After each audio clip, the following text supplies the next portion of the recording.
Habang ang regular na pag-eehersisyo ay mahalaga para sa kalusugan ng mga taong lampas, edad 60, may ilang uri ng physical activity na maaaring magdulot ng labis na strain sa puso. Ayon sa mga pag-aaral, may mga ehersisyo na, kung hindi angkop sa kondisyon ng katawan, ay maaaring magpataas ng blood pressure, magpalala ng heart rhythm problems, o magdulot ng cardiovascular stress. Sa video na ito, tatalakayin natin ang 5 uri ng ehersisyong hindi inirerekomenda para sa mga nakatatanda, base sa mga ulat medikal at pananaliksik. Ang layunin ay makapagbigay ng praktikal at ligtas na gabay upang mapanatiling malusog at protektado ang puso habang patuloy na nananatiling aktibo. Ang High-Intensity Interval Training HIIT ay isang uri ng ehersisyo na binubuo ng mga alternatibong yugto ng matinding aktibidad at maikling pahinga. Bagaman ito ay napatunayang epektibo sa pagpapababa ng timbang at pagpapabuti ng cardiovascular fitness sa mga nakababatang populasyon, maraming eksperto ang nagbabala tungkol sa potensyal nitong panganib para sa mga matatandang may edad, 60 pataas, lalo na kung may kasaysayan ng sakit sa puso, alta presyon, o hindi pa nasusuri ang kondisyon ng cardiovascular system.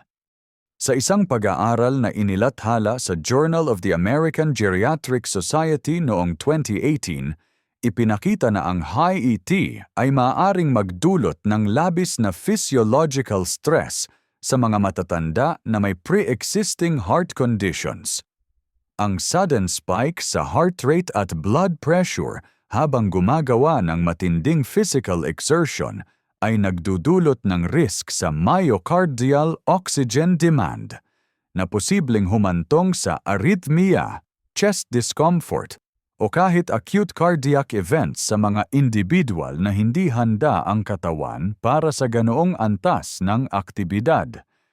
Ayon din sa isang systematic review mula sa Mayo Clinic Proceedings 2019, bagaman may positibong epekto ang HIIT sa ilang mas nakababatang older adults, edad 50 to 60, ang parehong resulta ay hindi consistent para sa mga mas matanda o may comorbidities tulad ng diabetes, chronic kidney disease, o hypertension. Mas mataas ang posibilidad ng adverse effects kapag ang ehersisyo ay isinasagawa ng walang wastong monitoring o gabay mula sa mga propesyonal sa kalusugan. Isa pang isinagawang randomized controlled trial mula sa Norway, tinatawag na Generation 100 Study 2020, ay tumingin sa epekto ng HIIT sa mga taong may edad 7 pataas. Ipinakita ng pag-aaral na bagaman ligtas ito para sa iilang piling kalahok, hindi ito lubos na inirerekomenda bilang unang linya ng physical activity para sa mga sedentary o physically frail seniors.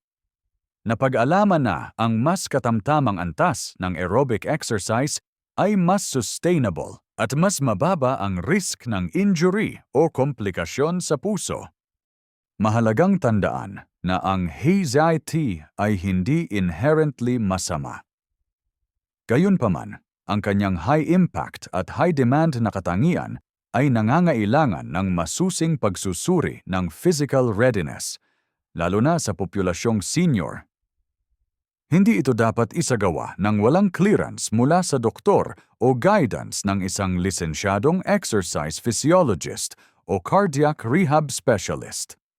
Bilang ligtas na alternatibo, inirerekomenda ng American College of Sports Medicine ACSM 2022 ang paggamit ng Moderate Intensity Continuous Training MICT tulad ng brisk walking sa patag na lugar, stationary cycling na kontrolado ang resistance, at light aerobics na may mababang impact. Ang mga ito ay napatunayang ligtas at may positibong epekto sa cardiovascular function ng mga senior adult, habang pinapababa ang panganib ng musculoskeletal injury o overexertion. Sa konteksto ng layunin ng ehersisyo na mapanatili ang functional independence at kalusugan ng puso, sa pagtanda mas makabubuti ang pagpili ng mga physical activity na hindi lamang epektibo kundi ligtas at akma sa edad, kapasidad, at kondisyon ng katawan. Ang pagtutok sa consistency kaysa intensity ay mas mainam para sa long-term heart health ng mga nakatatanda. Ang leg press at weighted squats ay mga kilalang resistance exercises na kadalasang isinasagawa upang palakasin ang mga kalamnan ng binti at balakang. Bagamat mahalaga ang muscle strengthening para sa mga senior upang mapanatili ang functional independence, may mga uri ng resistance training na naglalagay ng labis na presyon sa cardiovascular system. Partikular na mapanganib ang mga bigat na compound movements tulad ng leg press at heavy barbell squats, lalo na kung hindi sapat ang paghahanda o kung may kasaysayan ng alta presyon o cardiac conditions. Sa isang artikulo na inilathala ng American Heart Association, AHA, noong 2020 ipinaliwanag na ang bigat ng resistance at ang teknik na tinatawag na Valsalva maneuver o ang pagpigil ng hininga habang nagbubuhat ay maaaring magdulot ng abrupt elevation sa systolic at diastolic blood pressure. Sa mga matatanda, ito ay maaaring magpataas ng panganib ng acute hypertensive episodes, myocardial ischemia, o stroke, lalo na kung walang tamang supervision. Ayon sa isang observational study sa Journal of Strength and Conditioning Research 2017, ang paggamit ng leg press machine na may labis na bigat ay nagdudulot ng transient blood pressure surge na umabot sa 300 mHz sa systolic reading sa ilang senior participants. Ang ganitong antas ng pressure ay delikado, lalo na kung may kasabay na cardiovascular compromise tulad ng coronary artery narrowing o left ventricular hypertrophy. Isa ring mahalagang aspeto ang joint safety. Sa mga matatanda, ang degeneration ng cartilage at joint instability ay karaniwang problema, at ang deep squats or leg presses na may mataas na resistance ay maaaring magdulot ng excessive loading sa tuhod at balakang.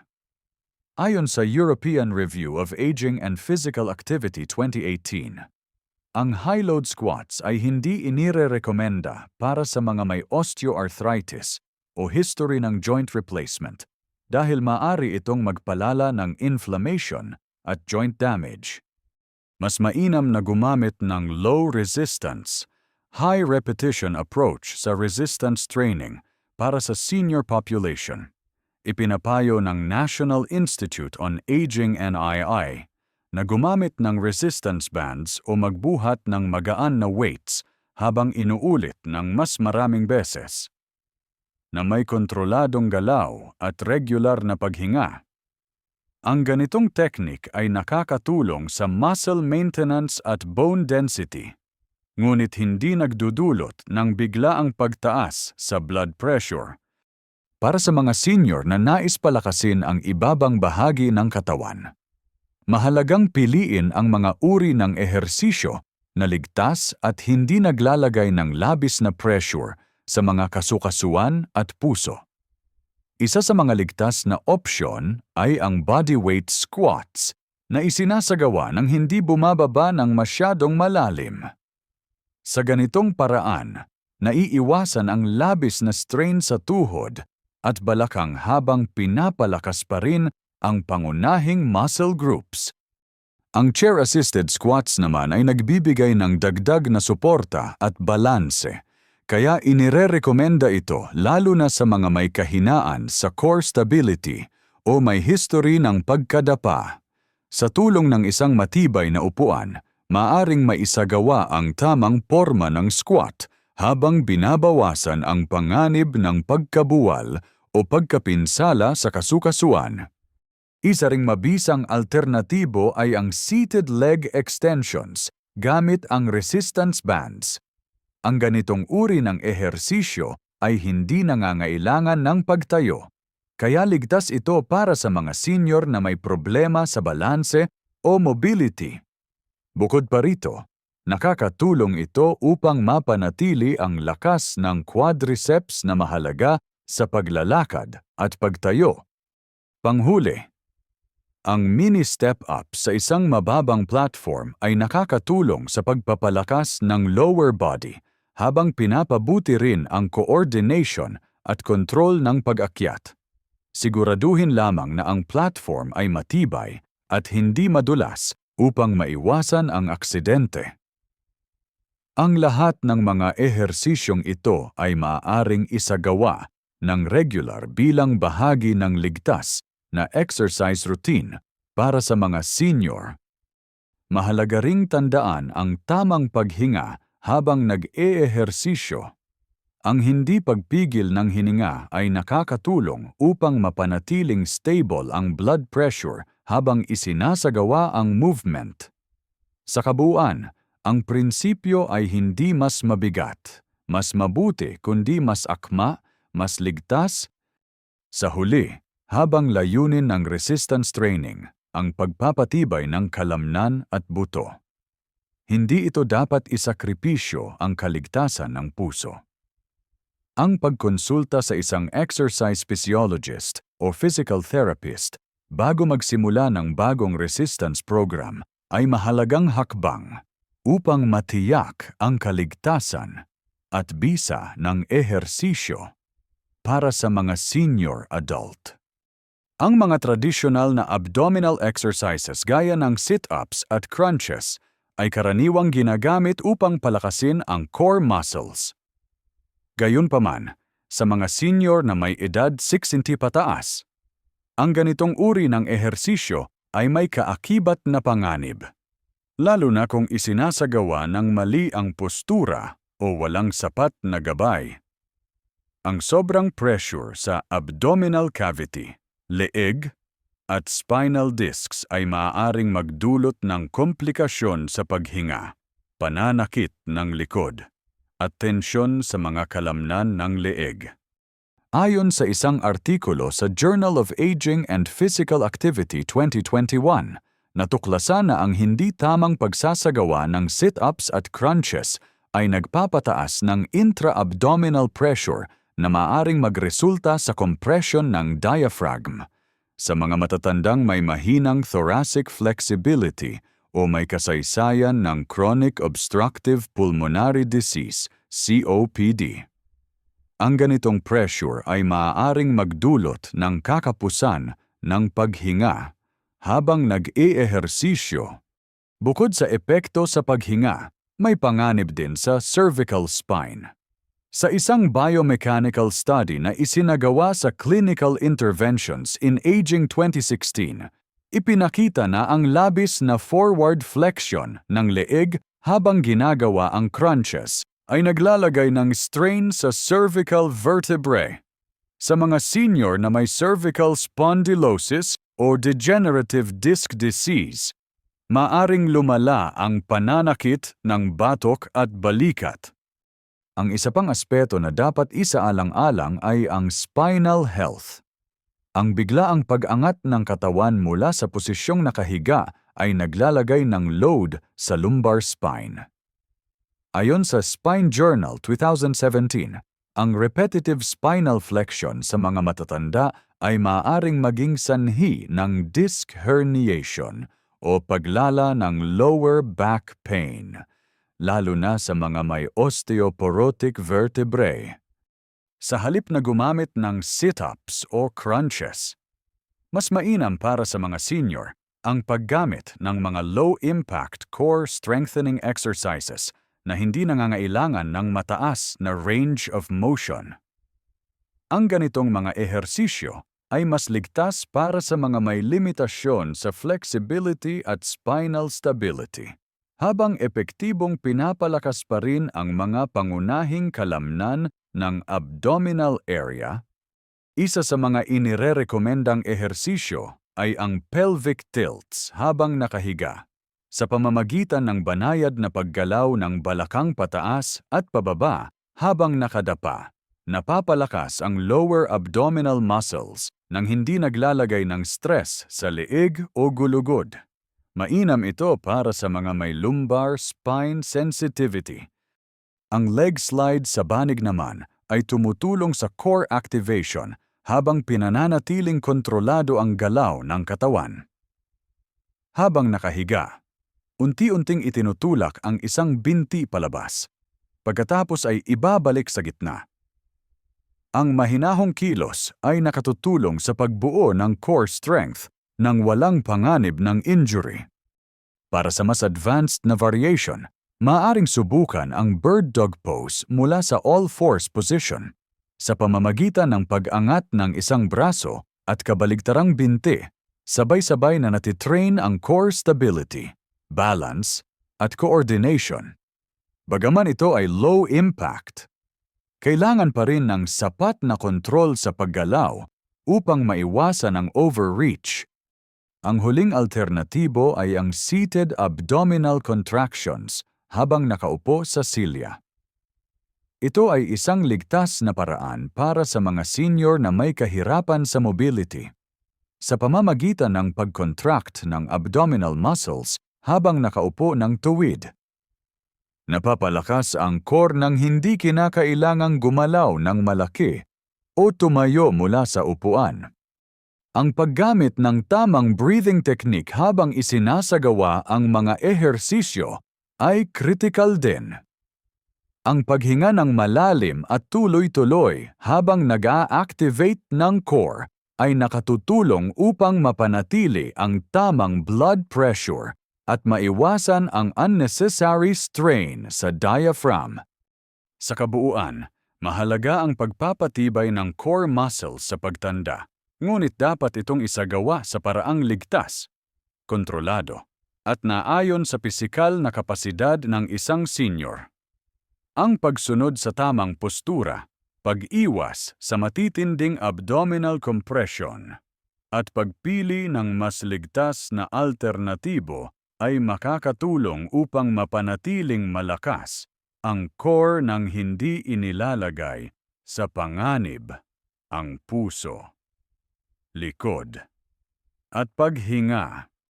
Ang pagtakbo ay matagal nang kinikilalang mahusay na ehersisyo para sa cardiovascular health. Gayunpaman, sa edad na lampas 60 ang long-distance running, gaya ng jogging ng higit sa 30 minuto o pagsali sa marathons ay maaaring magdulot ng labis na pisikal na stress na hindi na akma sa kapasidad ng puso at kasukasuan ng mga senior adult. Ayon sa European Journal of Preventive Cardiology 2022, habang ang katamtamang pagtakbo ay may benepisyo sa sirkulasyon at blood pressure regulation, ang long-duration aerobic activity sa mga matatanda ay maaaring magresulta sa tinatawag na exercise-induced cardiac fatigue. Ito ay isang kondisyon kung saan ang heart muscles ay pansamantalang humihina ang function matapos ang prolonged exertion. Sa mga may pre-existing cardiovascular disease, ito ay maaaring mauwi sa arrhythmia o kahit myocardial ischemia. Dagdag pa rito, natuklasan sa isang pag-aaral mula sa Journal of the American College of Cardiology JACC, 2014 na mayroong tinatawag na U-shaped curve ang relasyon ng cardiovascular benefit sa running, habang ang moderate running ay nakakatulong sa puso. Ang sobrang tagal at tindi ng pagtakbo ay maaaring magpataas ng mortality risk, lalo na sa matatandang runner na lumalampas sa 2 oras ng pagtakbo kada linggo. Hindi lamang ang puso ang apektado sa long-distance running. Ang musculoskeletal system ng mga senior ay karaniwang nakakaranas na ng degenerative changes gaya ng osteoarthritis, decreased bone density, at ligament laxity. Sa ganitong kondisyon, ang paulit-ulit na impact sa tuhod, bukong-bukong, at balakang habang tumatakbo sa matigas na ibabaw ay maaaring magpalala ng pananakit, pamamaga, at maging sanhi ng injury. Ayon sa National Institute on Aging NIA, 2021, ang pinakaangkop na uri ng aerobic exercise para sa mga senior ay yaong may mababang impact ngunit sapat ang intensity upang mapanatili ang tibay ng puso at baga. Kabilang dito ang brisk walking, stationary biking, light elliptical use, at water aerobics. Ang mga ito ay nagbibigay ng cardiovascular stimulus nang hindi inuulat ang katawan sa excessive mechanical load. Halimbawa, ang 30 minutong brisk walking sa 5 araw bawat linggo ay sapat na upang makamit ang inirekomendang 150 minuto ng moderate intensity aerobic activity ayon sa World Health Organization WHO 2020 para sa older adults. Bukod sa benepisyo sa puso, ang ganitong aktibidad ay nakakatulong sa glycemic control, cognitive function, at mood regulation. Kung nais pa rin ng isang senior ang karanasan ng pagtakbo, maaring isaalang-alang ang intermittent jogging-walking intervals sa malambot na ibabaw gaya ng damuhan o running track. Sa halip na sementado, mahalaga ring magsagawa ng warm-up at cool-down exercises, uminom ng sapat na tubig, at iwasan ang pagtakbo sa sobrang init o lamig ng panahon. Sa kabuuan, bagamat hindi ipinagbabawal ang pagtakbo para sa lahat ng senior, kinakailangan ng masusing pag-aaral ng kalagayan ng puso, kasukasuan, at pangkalahatang physical function. Sa halip na magtuon sa distansya at bilis, mas mainam na unahin ang consistency, ligtas na pacing, at regular na monitoring ng kondisyon. Ang layunin ay hindi palakasan, kundi ang pagpapanatili ng isang malusog at aktibong pamumuhay sa paraang angkop sa edad at pisikal na kakayahan. Ang isometric exercises ay mga uri ng ehersisyo kung saan ang mga kalamnan ay nagkakaroon ng tensyon nang hindi gumagalaw ang mga kasukasuan. Kabilang sa mga kilalang halimbawa nito ang planking, wall sites, at static holds. Bagamat epektibo ang mga ito sa pagpapalakas ng core at pagpapabuti ng posture, maaaring hindi ito angkop para sa lahat ng senior adult, lalo na kung isinasagawa sa mahabang tagal o walang tamang supervision. Ayon sa Harvard Health Letter 2021, ang matagal na pagpigil ng posisyon habang isinasagawa ang isometric exercise ay maaaring magdulot ng biglaang pagtaas sa systolic blood pressure, lalo na kung kasabay nito ang hindi tamang paghinga. Ang ganitong epekto ay mas binibigyang diin sa mga matatanda na may alta presyon hypertension, coronary artery disease, o iba pang kondisyon sa puso.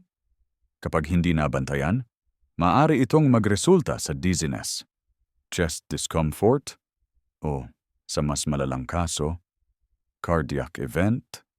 Isang pag-aaral mula sa Journal of Hypertension 2019 ay nagsuri ng cardiovascular response sa iba't ibang uri ng isometric exercise sa mga individual na may edad 60 pataas.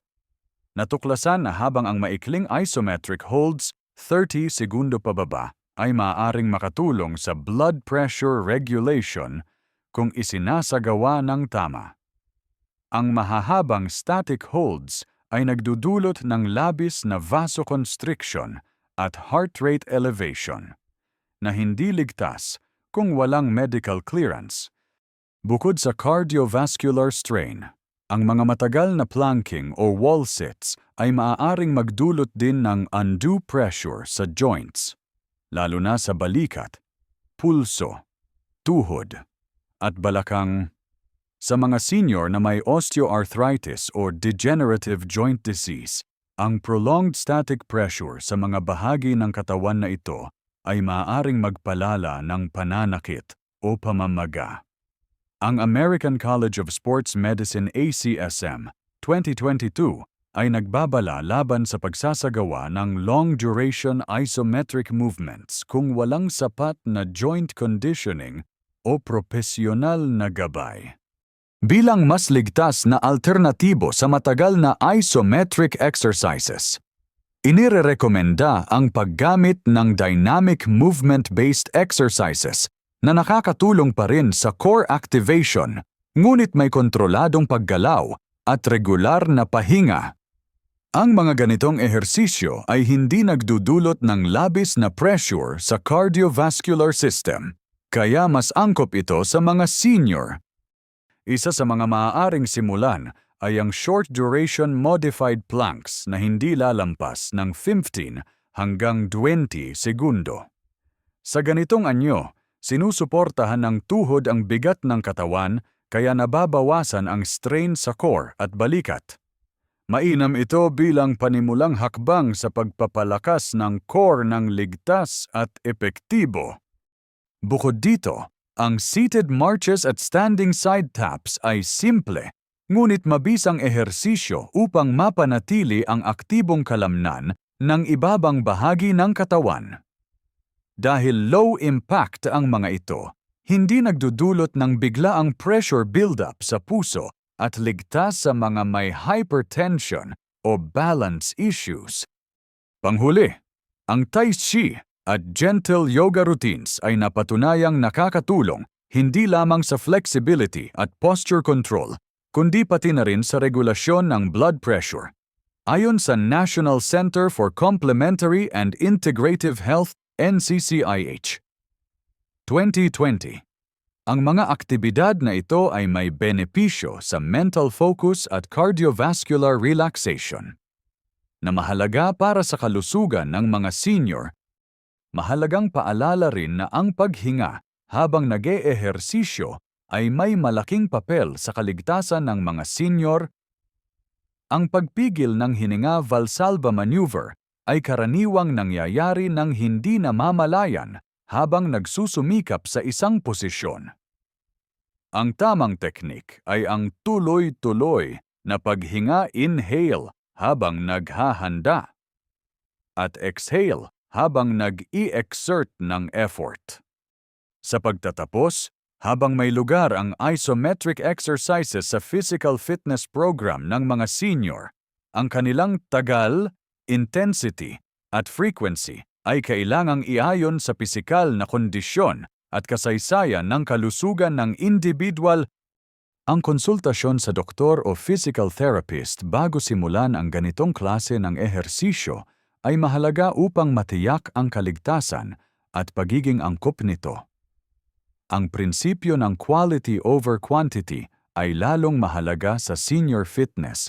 Mas mainam ang maikli, ngunit ligtas at epektibong galaw, kaysa sa matagal, ngunit may panganib. Habang ang ehersisyo ay nananatiling mahalaga sa pagtanda, hindi lahat ng uri nito ay ligtas o angkop para sa katawan ng mga senior adult.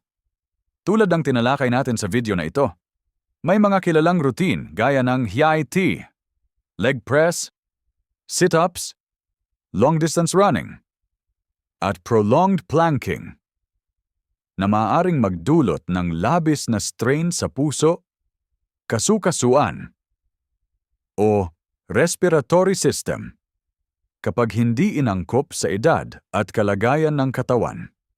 Ang tamang paraan ay hindi palaging ang pinakamabilis o pinakamabigat, kundi ang pinakaakma. Sa halip na sundin ang mga matitinding ehersisyo na popular sa mas nakababatang grupo, mas mainam na pumili ng mga low-impact, kontrolado, at medically reviewed na galaw.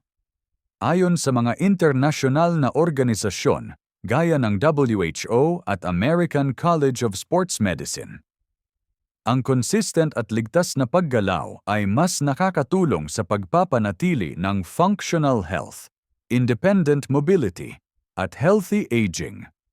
Kung kayo ay may iniindang karamdaman, mataas ang presyon o may kasaysayan ng sakit sa puso, Huwag mahiyang kumonsulta muna sa inyong doktor o physical therapist bago simulan ang bagong routine. Ang tamang gabay ay susi upang maiwasan ang pinsala at mapanatili ang benepisyo ng aktibong pamumuhay. Kung nakatulong sa inyo ang video na ito, huwag kalimutang i-like, mag-subscribe at i-turn on ang notification bell para sa mas maraming edukasyonal na content ukol sa kalusugan ng mga senior. Maaari rin ninyong i-share ito sa inyong mga magulang, lolo't lola, o kakilala upang matulungan silang maging aktibo at ligtas sa bawat galaw.